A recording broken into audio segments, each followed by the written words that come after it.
kesho ya mtu imefichwa na haionekani. Yes.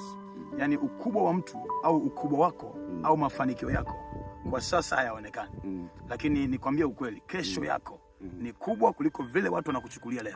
Jifunze kunyenyekea kwa Mungu, jifunze kutafuta Mungu. Tengeneza mazingira wewe unapanda milimani kama hivi ili Mungu aifanye kesho yako iwe kubwa. Tegemea makubwa miaka ijayo. Amen. Yes, kesho ni fumbo kubwa ambalo limebeba maisha mengi sana. Kwa hiyo nataka kusema nini wakati tunaelekea mlimani? Nataka kuambia kwamba usiangalie leo yako ilivyo, bali angalia kesho yako. Na sisi tuko hapa kwa ajili ya kutamkia kesho yako iwe njema, iwe na baraka, kama vile jana yetu ilivyokuwa mbaya, ilivyokuwa ya dhambi, lakini leo yetu tunaitwa watumishi wa Bwana.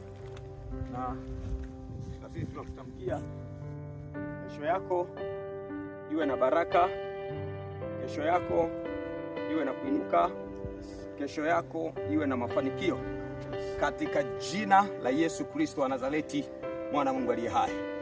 Onyesha mji ule pale, onyesha mji ule pale, onyesha mji ule pale.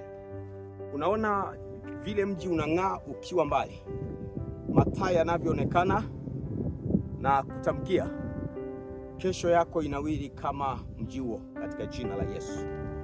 Kesho yako inawili kama mji huo katika jina la Yesu.